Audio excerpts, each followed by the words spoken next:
Agivert Jackson is a retired US Army veteran, somebody with her roots in Ghana. She's come to talk to us on the Asaase Breakfast Show for our Boss Lady CEO segment about the work that she is doing post her retirement in the US Army with cancer care, bringing relief to people in the US and, she hopes, here in Ghana. So welcome to the Asaase Breakfast Show, Agivert. Thank you so much for having me. I'm so excited to be here today. Well, we're excited to meet you. I must say, my first impression on meeting you, one is how tall you are, how American sounding you are, and you have this unusual first name, Agivert. Can you tell us where the name Agivert comes from? So, the name Agivert is a very unique name, like you said. My parents gave it to me, and it means blessings from God. Oh, wow. So a name redolent of belief and faith. And perhaps we'll talk a little bit about belief and faith and God and the difference that it makes in your life. But you are indeed, in fact, a Kumasi girl, I Yes. believe. Tell us a little bit about it. Born in Kumasi? Yes, so I was born in Kumasi, KNUST Hospital. I have my whole childhood life in Kumasi. I started school, basic school, elementary school, Wesweso. I finished up to JHS. I went to Yaa Asantewaa Senior High School. So my school life has been in Kumasi. You couldn't be more Ghanaian than that. Wesweso Primary School, Yes. and Yaa Asantewaa Girls Secondary School. So your formative life was in this country, and you then moved on back to Kumasi to higher education Yes. at KNUST. What did you study at the Kwame Nkrumah University of Science and Technology? I read communication design, and my major was packaging and advertisements. Gosh, so somebody with a background in marketing and communications. And while you were here in Ghana, you gained some valuable work experience working with Glow. Was that your first job out of KNUST? Yes, that was my first job after KNUST, after my national service, and I started working in Glow. I worked from the customer center in Spintex, so I was in Accra for a little bit, and then I moved back to Kumasi. So you can't keep the girl out of Kumasi. No, never. How did you find the Accra experience after spending most of your formative life in Kumasi? It was tough, really, because I remember I had to spend so many hours trying to commute, and people in Kumasi would agree we don't have that. It is now that the traffic is getting bad in Kumasi. So it was, yeah, I was ready to go. Like the moment they told me you're going back to Kumasi, I'm like, hallelujah. So gained some valuable experience working for Glow in the communications field. Did you enter communications with a view to working as a specialist on the technical side, or were you more interested in the marketing, the public-facing end of things? The public facing is what has always driven me. I like to serve, and to me, serving means like giving to the community, giving to people. And I like to be the face that will be behind the counter. You come in, and no matter how bad your day is, I will make sure you go home smiling. When Glow launched, I'm not sure if you were aware, we had a whole lot of people coming in. People will be upset because their SIM cards are not working, and they always want to come to me because they know this lady is going to make it work. So you're a people person, you're a people-facing person. People want to talk to you, they want to engage with you. And as you said, the Glow launch being a very tough time because of problems with infrastructure, people complaining about service. Some would say not so different from some of the problems we're having from some of our mobile providers at the moment, but let's not go there. Yes. And then after working for Glow for a period of time, you decide that you want to continue your studies at the University of Maryland. Yes, so I actually did that concurrently with the US Army. I relocated, my whole family, we went to the US. So while serving towards the end of my contract, I decided to go to school. Right. So the family relocation was to do with you or your parents deciding to relocate No, to the me and US? my spouse. You and your spouse. How did you find that transition after, as you said, even Accra being a bit of a stressed environment, moving from Kumasi, leafy green garden city, and then moving to where in the United States did you first land? New York. Oh gosh. Yes, New York. New York City. Yes, the Bronx. We were there for a little bit and then we moved to Ohio. So I would say Ohio has been my home of record until I joined the US Army from there. So on all my documentation, Ohio is my home. I loved Ohio. You really did. Life in the Midwest was Yes. good. More the kind of quality of life perhaps you were More used Kumasi like. anything that is Kumasi like would be much better. So, when you initially arrived, were you straight into the world of work in the United States, or did you spend some time being a homemaker and then transition into work? I spent some time being at home, a couple months, and then I went straight into the workforce. And how did you cope in the Big Apple after being in Kumasi in the world of work before you moved to Ohio? I knew it wasn't going to be easy, so I had prepped myself and I was up to the task. Do you think that there was a complete difference in the work ethic that you met in the United States from what you were used to? Because it sounds like Yes, you were very professional in your work with yes, Glow. yes, there is. There is a very big difference. You have been outside before, so you know what I'm talking about. Yes, a vast difference. The work environment, the expectations, it's a lot. Did you get satisfaction from trying to working to rise to the brief that was given you in your first jobs in the United States, or did you struggle a little bit? It wasn't easy. Like I had to switch industries because I was trying to find myself in a new country, and I found myself with the US Army. So, enlistment in the US Army was not so much about the military service for you, it was what you could do professionally under the umbrella of the US Army. I would say no and a yes. It was more of me giving myself, like from the word go, I have been the type that wants to serve, that wants to give myself. And if I would take you back, in my school days, I was always serving. I was my departmental secretary. I served as a secretary for USAG, University Students Association of Ghana. It's a national thing where all the universities, we have elections like a real big thing. I was on the coordinating council for NUCS, National Union of Ghana Students. So serving has been my thing. So when I talked to the recruiter, I did my research. I knew that this could be what I want. This is the way to go because I want to do something that is bigger than me. I want to serve a nation that is bigger than me. I want to serve in the world's best army. So I went there and I raised my right hand. So, you have done the full route of, you've done the hardcore military training. So, you can carry the sacks of sand on your back. I have thrown a grenade. You've, oh my God. I am trained.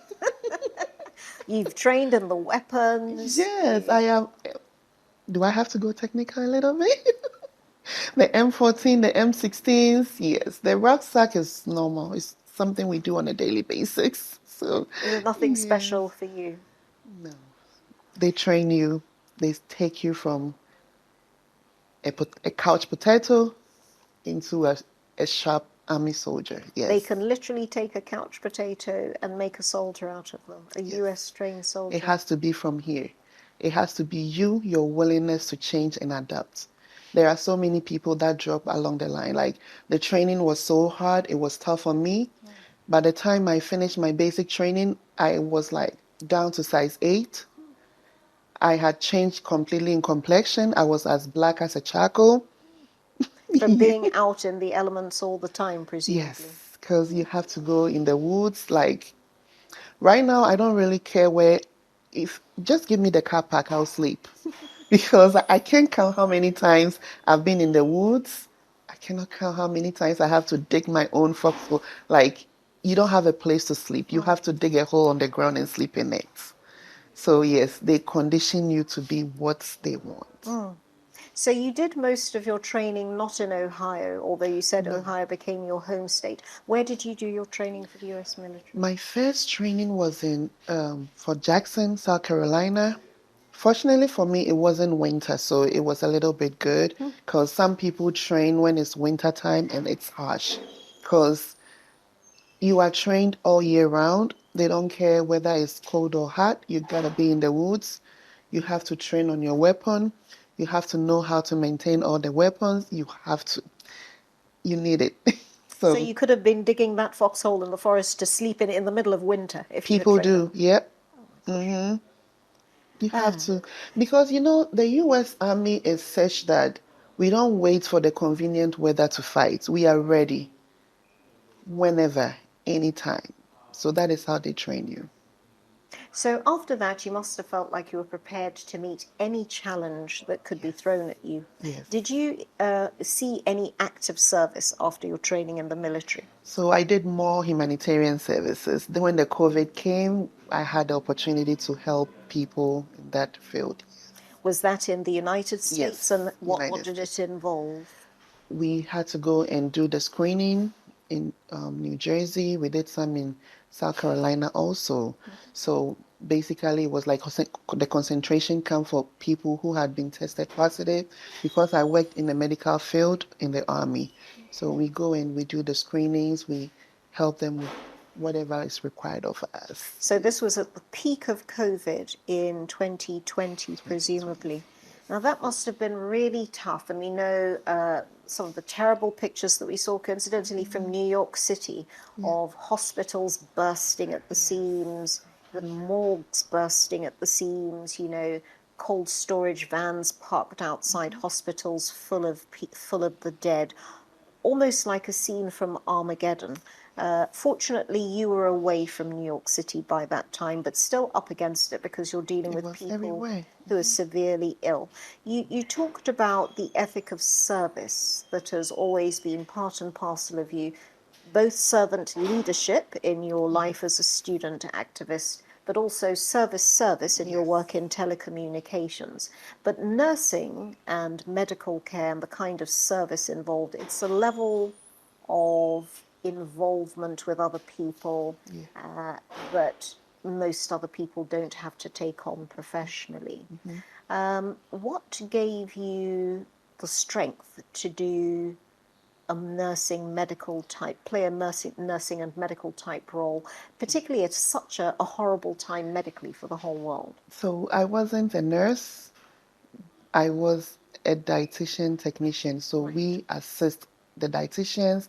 When somebody's on admission, we have to make sure that they go on the dietary restrictions. We give them the tube feeding and everything. So it But when was it's, you were nursing in effect in the role, but yes, you're not a I'm nurse not a nurse. trained, Right. yes, But I mean, when somebody is as ill as you can possibly be with COVID, and as somebody who's had COVID once, I can say it's not something I would ever want to wish on my worst enemy. And eating was the last thing I wanted to do while I was ill. And you have to encourage them to eat to yes. keep up their strength. So how did you adapt to that kind of level of intense care? So during that time, I would say it was hard. It was because aside from everything with all the training, I'm human within and I see people suffering. But hey, we have to deassociate. At the end of the day, you put today's on behind, you move forward for tomorrow because that is what kept us going. The association is very important. So you played that role in screening and assisting, as you said, with making sure people's nutritional intake was up to par as a dietitian, a food specialist. How long did that intense hands-on work with COVID patients last for? I did on and off as probably about 6 months. Yeah, about on and off because of the stress involved. We do rotation. Right. So you go for like a month, you come back home, well, you quarantine and you go back. You're home, but you're not really home. You know what I mean? Gosh, just checking that you're okay Yes. before returning to the field. Now, that must have been pretty intense. Was that something that prompted you eventually to retire from the US Army? Or did you No, just decide to take retirement early? no. After that, I even stayed for a little bit. I retired this year, January. So, Oh, so yes, you're fresh into retirement life. yes, Do you miss the active hands-on work that your work with the US Army involved? yes, and no. I would say yes because I miss the uniform. I miss the discipline. I miss the battle buddyship. The family the US Army gives you is no other. You cannot compare to outside. And no, because I am serving in a different and a greater capacity. I am serving for my people. I am serving so that the people that I grew up with, so that my original country would benefit directly from me. That is why I decided to set up this NGO, the Unlimited Cancer Care International. It was part of my exit plan because I know I've been given to a foreign country, okay? I may hold a US passport today, but I can never say that I am a US citizen by birth. So, as part of my exit plan, I was thinking about what I can do. And oh, before we forget, during the 2020 or 2021, a friend's sister was diagnosed with cancer. It was very pathetic. Like, she sold all her belongings. She had two little kids. It got to a point where the family was soliciting for support from individuals. So I was contributing because she's my friend's sister. She lost her battle to cancer at the end of the day. So that is what prompted me. I'm like, what can I do? Now, this has happened. She was fortunate to have family abroad, and even that, they couldn't contain it. They needed people's support. They needed us to do contributions like friends and sympathizers. So what can you do? What can you do different? What can you do to help the situation? Together with my mentors, people that are in support of all I do, we decided to come up with the Unlimited Cancer Care International, where we provide training, sensitization, education, and support to young adults going through cancer. Specifically young adults. So Yes. this is people between the ages of what, 18 and No. So let me take that back. I wouldn't say young adults, to everybody, but the training and education is basically for people who are in their peak right. because we tend to forget about our health when we are so healthy. I don't know if you understand what I mean. Absolutely, Yes. absolutely. In your best working years, you assume everything is a-okay, and you Yes. might even be inclined to turn a blind eye to symptoms where you feel any Yes. symptoms, if you feel any symptoms. Yes. But it's a big leap. Post-retirement, most people would want to kick back, put their feet up for at least a couple of years. You retired, as you said, just in January this year, and you decide to launch Unlimited Cancer Care International together with a bunch of friends, Yes. initially aimed at raising awareness, presumably starting out from the United States, Oh but yeah. as you said, moving back to Ghana. Mm-hmm. But in those years of making a life for yourself in the United States, you've been pretty much focused, understandably, on your life in the United States. So you're here in Ghana. You've just arrived, have you? I have been here from July 22nd. Okay, So okay. yeah, I'm okay. I'm a You, little bit. you've acclimatized, Yes. and it's your first time back in Ghana in how long? About 10 years. 10 years. Yes. So I hesitate to ask you first, well, what effect that had on you moving back to Ghana after 10 years, or coming, just visiting here after 10 years? There has been a little bit of a culture shock. The Ghana I left behind is way advanced. What's different about it? The road system, it's top notch.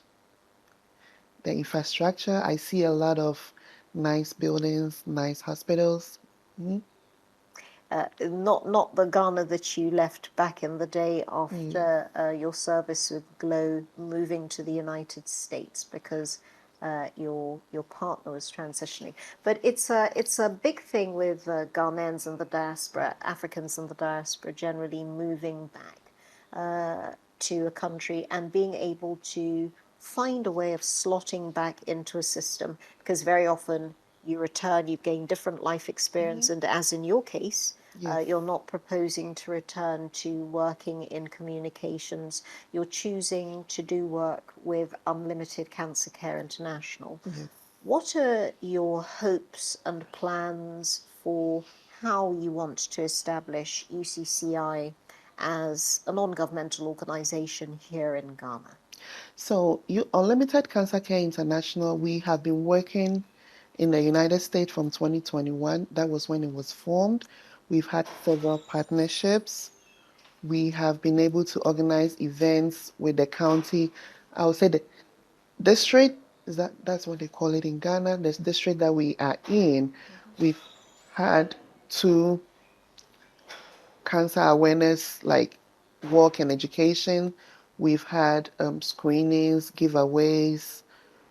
Unlimited Cancer Care International has also organized a respite paint and sip. You know what I mean? Yes, For women going through cancer. So we organized an event for them to just come de-stress. it's like a laid Have a back good, evening. You sip on a glass of something, whatever you yes. want, and may We even engage in some art, maybe not engage in the art, but have They- open conversation and socializing. They painted nice sceneries, art. So that was for Mother's Day 2022, 2023. Yes, because most of them were women, and we have been able to do other things as well.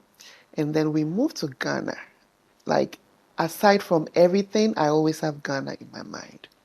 So this year, myself and my partners, I came with 3 African Americans, and one of them had a foundation, Madian and Backman Foundation. We collaborated, we came to Ghana, and the next day we were in Ada, Greater Ada. You arrived, and on the spur of the moment, you decided to go to Ada. Yes. What took you to Ada? You had heard that there was a specific need for cancer outreach there? So we have been in constant communication with the Queen Mother of Ada. And if she is listening or watching, I would like to use this opportunity to thank her and her traditional council for the warm reception and the welcome. We really enjoyed our time there. So we had been in communication with them, and they have a festival that they do in August. So Asafofutian. I think that's the name. Asafotufian. Yes, I think that's the name. So prior to that, we partnered with the McDan Foundation. So we had a health screening of over 300 people. And the health screening was not just for cancers. We did blood pressure, we did diabetes, like blood sugar, and we did cancer screening. You would ask me why? Because the environment they find themselves in, they are not able to take care of themselves very well. And those factors contribute to cancer. We did all that. We screened over 300, and the statistics, we need work. We need to work. Really? Yes, it wasn't like I took part in the screening because I've been trained to check for breast lumps myself. And you'll be surprised to know that the first person I touched had a lump of about the size of a golf ball sitting in her chest. And she don't speak Twi, and I don't speak the Ada, so there was a translator. I asked her, has she ever gone to the hospital for mammogram or breast screening before? She said no. She doesn't even know what it is. How old was this woman you were talking to? She looked like in her 50s. Yeah. Yeah, I mean, a whole different scale of awareness of the preventative action that you might be able to take. And as you said, not necessarily that these other conditions cause cancer, but very often are related: high blood pressure, non-communicable diseases, as you were saying.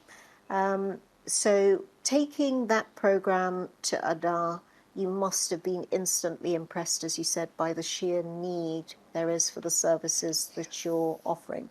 A lot of people can find that very daunting, particularly making the transition from somewhere where routine checking and healthcare and support expensive. We know the problems of the healthcare system in the United States, but at least the care is available in a formalized system, and it's normal to people to have routine health checks. Then, as you say, you go to Asafotufiam, you're doing some outreach work alongside, and you're discovering clearly a huge scope of need. So going forward with UCCI, how do you propose to structure your interventions? Are you going to keep on the screenings route, or are you also going to start looking at getting involved in treatment? So we are going to do this on the backs of education. We believe that prevention is better than cure. And if we educate the people, if we tell them on the need to do self-checks, on the need to be able to see the red flags as they come up, so they do not ignore certain things, they do not put anointing oil on certain things. You know what I mean? Yes, the education is very important because with treatments, we can try, but it's not always 100%. But if the person is educated to spot these abnormalities in their lives, they are able to go to the doctor when they need to. They are able to know that, you know what, this headache has the symptoms of that. I am not a doctor. Let me go to the hospital. Let them check it. This lump that I feel in my boobs, could it be normal? Could it be something? Let me go and get checked out. So the education is very important. And that is one reason why we start off with the young people.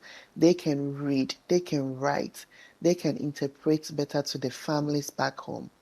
My mom cannot read, my dad cannot read. But if I am able to read, I can explain to them that you see something abnormal on you, go get it checked. Don't ignore it. Don't put it aside. Yeah. So, like, back to the Ada, after everything, we met the traditional council. They were very welcoming. We are going to have partnerships every year because the education that we gave, the screening was awesome. And we also donated some books and backpacks to the school. Like I said, we are starting with education. So, our strategy is to give them the books. It has cancer facts, it has stuff to look out for. So after the sensitization, after the training, they get to go home with something. Exercise books. As they write, they will flip at the back once in a while. It will remind them. So the children can become the educators of their parents almost, and help improve the general quality of preventative health care. So for the people that you screened on that first visit to Ada, how did the traditional council choose to work with you going forward to assist those people you identified who might be in need of medical care? So they will go to the hospital, and like I said earlier, we help take care of certain bills for people. So once they go, if they cannot afford it, they go on our website, ucci.global.com. They apply for the financial assistance, and we don't just give to anybody that comes. We have to ascertain that you truly need it. We have to screen you, and if you do, we have partners that we work with that are willing to help. So that is the way forward for them people. And as part of your visit, you not only worked with you've not only worked with people in Ada, you've also had meetings with people at Komfo Teaching Hospital, meeting senior officials in the oncology department there. And there's been particular news recently about the great distress of some of the doctors in the oncology department because of a critical bit of equipment that wasn't working, which I believe is now repaired and is coming back on stream. But you recognise that they need support, and so you've pledged to actively raise 50,000 cedis to put in for recliners. It can be, kind of actually just physical seating material for patients at the hospital, for both Komfo and indeed Cape Coast Teaching Hospital. In visiting the existing public health facilities, how responsive did you find them to the intervention of an NGO like yours? You're a Ghanaian, you can maybe talk to people in Chi, but your 3 African American colleagues must find it a completely new experience. They were horrid. They were. We went to Cape Coast. The hospital staff received us. The CEO was there. They received us so well, the oncology team.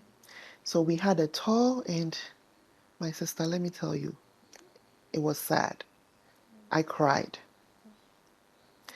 The oncology for a whole teaching hospital is just a section in the male ward. So imagine a woman going into the male ward to receive treatment. They had only 2 beds and 4 plastic chairs. That is their oncology department. Yes. So I asked them, like, if it is a child, what do you do? Because obviously that is not for child oncology. It's supposed to be set up different. And we were told they go to Kolebu. So imagine a mother with 3 kids. If the unfortunate happens and they have to go to Kolebu for treatment with one of the kids, is she going to sacrifice the 2 who are healthy for the one whose chances of, But that is what we have to do with.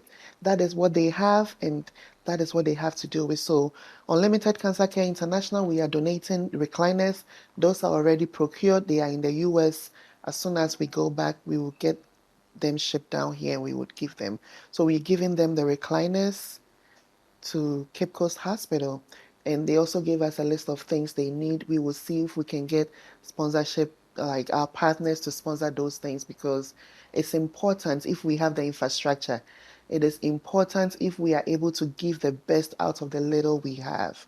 So that is what happened in Cape Coast. And then in Confanochi, we met the CEO. No, we did not meet the CEO, we met the board, and then we had series of meetings. And Unlimited Cancer Care International, we pledged the 50,000 Ghana cedis. 50,000 Ghana cedis. We wanted to go strictly to oncology. They have a program where people are pledging how much they can raise for the hospital. We decided to do 50,000 Ghana cedis, but we wanted to be just the oncology because the oncology needs a lot of help. They had 2 radiation machines. One is broken down, the modern one is broken down. The old, obsolete one is working, but it's manual. And we can't even find it online anywhere because it's been faded out of the system. So how do you even get the parts and the consumables to manage it and so on? Yeah. And going forward for the next few years, it's you and 3 colleagues really working independently off your own bat. But what are your hopes for establishing it as a presence in Ghana? Have you registered as a charity in Ghana, and do you mean to find a base here, or will you continue to be based in the United States? We are in the process. We are still in the registration process. It takes a while. And we needed to be here in person to start it. So hopefully before we return back, the registration will be complete. And we intend to have partners in Ghana. We can't do it all by ourselves. We need you. We need a doctor. We need a nurse. We need the community. We need the opinion leaders. We need everybody to come on board. So we're going to do that. Wherever we go, we get the support, which tells you that we are on the right track, which tells you that everybody is on board, because cancer can happen to me, it can happen to you, it can happen to anybody. It is no respecter of persons. Today the person is healthy, tomorrow they have their diagnosis. So if we come on board, if we put all our hands on deck together, we can move forward with that. So we intend to establish in here.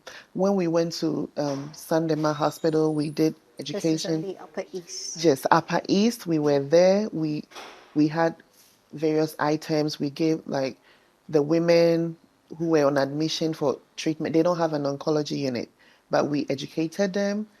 We gave them food items and hospital supplies for the hospital, so they will be able to take care of the patients.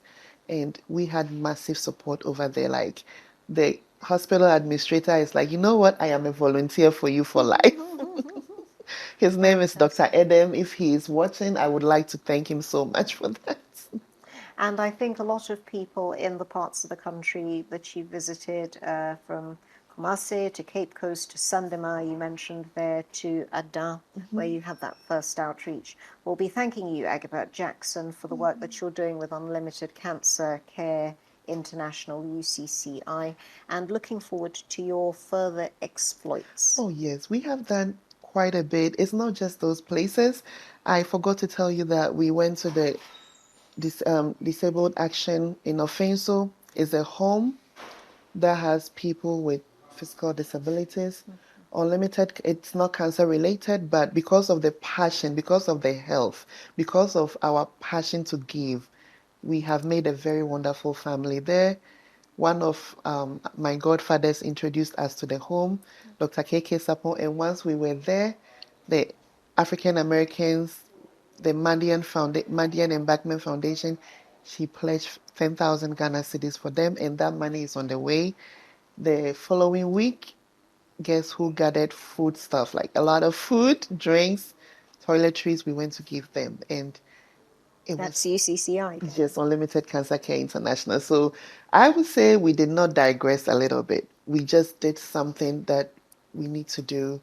And we also went to the prisons, Kumasi prisons, because a lot of the time these inmates don't have the opportunity to come out. We need to reach them with the training. We need to reach them with the education and the sensitization. And it was massive. We did the training over there too. We educated them. We didn't do screening for them, but they are in our books. We will do that the next time we come back. Well, bless you, Agivert, and thank you so much for telling us a little about your fascinating past, extraordinary tour that you've taken from Kumasi to Accra, back to Kumasi, from to the United States, through life in the US Army, and back here in Ghana. All I can say is that you're a very good advert for the diaspora. You've managed to do all these amazing things in your life. We haven't even talked about you raising a family at the same time. You're here with your daughter on this visit, the first in 10 years, and the young ladies, Tony's visit, I believe her first visit to Ghana, Akwaba will say, and we hope it's the first of many visits that you'll be making to Asaase Radio. Yes. Thank you very much for being our boss lady, Shio, on the Asaase Breakfast Show. All right. Thank you too. And you have a very wonderful day.